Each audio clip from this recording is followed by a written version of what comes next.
Donc une des conséquences de la guerre en Ukraine, on l'a vu, c'est l'annonce d'un certain nombre de pays européens qui vont augmenter leur budget de défense. Donc c'est le cas de la Roumanie, de l'Estonie, de la Lettonie, de la Lituanie, de la Suède, de l'Espagne, de l'Italie et bien sûr de l'Allemagne.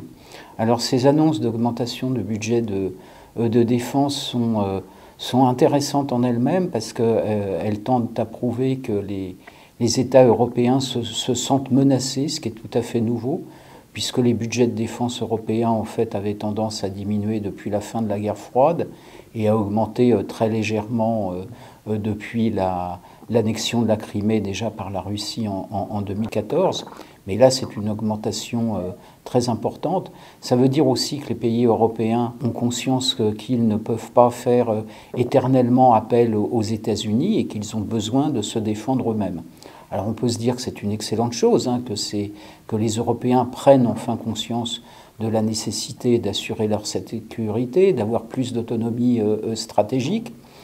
C'est vrai et pourtant les annonces actuelles présentent un risque. Le risque, c'est en fait que les États décident d'investir à très court terme et sur une base uniquement nationale sans se coordonner, c'est-à-dire d'acheter des capacités immédiatement. Or, qu'est-ce qui se passe? Le risque, c'est que en fait, les États décident d'acheter sur étagère très rapidement des équipements et le pays qui offre le plus de possibilités à ce niveau-là, ce sont les États-Unis, parce qu'ils ont ces procédures d'achat de gouvernement à gouvernement qui permettent d'aller très très vite et notamment de ne pas passer par la réglementation européenne sur les appels d'offres sur le sujet. Donc on aurait un double risque à ce niveau-là. Le risque, c'est une perte d'autonomie stratégique et en plus les Européens ne construiraient pas les investissements, les programmes d'armement qui leur seront nécessaires sur le long terme, c'est-à-dire 2035-2040. C'est-à-dire qu'en fait, ils privilégieraient le court terme au détriment du long terme. Donc ce qu'il faudra observer dans les semaines qui viennent, c'est s'il y a des réactions de la part des pays européens et des institutions européennes pour corriger ce tir. Et corriger le tir, ça veut dire certainement deux choses. En premier lieu, une meilleure coordination des Européens dans l'augmentation des budgets de défense et notamment dans les choix capacitaires qu'ils vont faire.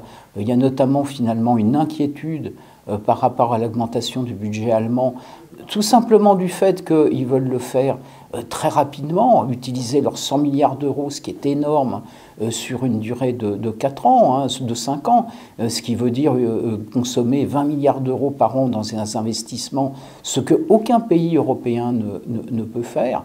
Donc, encore une fois, nécessité de se coordonner, nécessité d'investir sur le long terme et non pas uniquement sur le court terme. Et si on investit sur le court terme, il faudrait que ce soit des achats groupés qui puissent se faire, et notamment au niveau européen. Et là, ce qu'on attend peut-être, c'est des initiatives des institutions européennes qui pourraient d'ailleurs prendre naissance sous la présidence française de l'Union européenne, qui se termine fin juin. Donc des initiatives de manière à inciter les pays européens à faire des achats groupés auprès des entreprises de défense européennes pour éviter une plus grande dépendance, notamment vis-à-vis des États-Unis.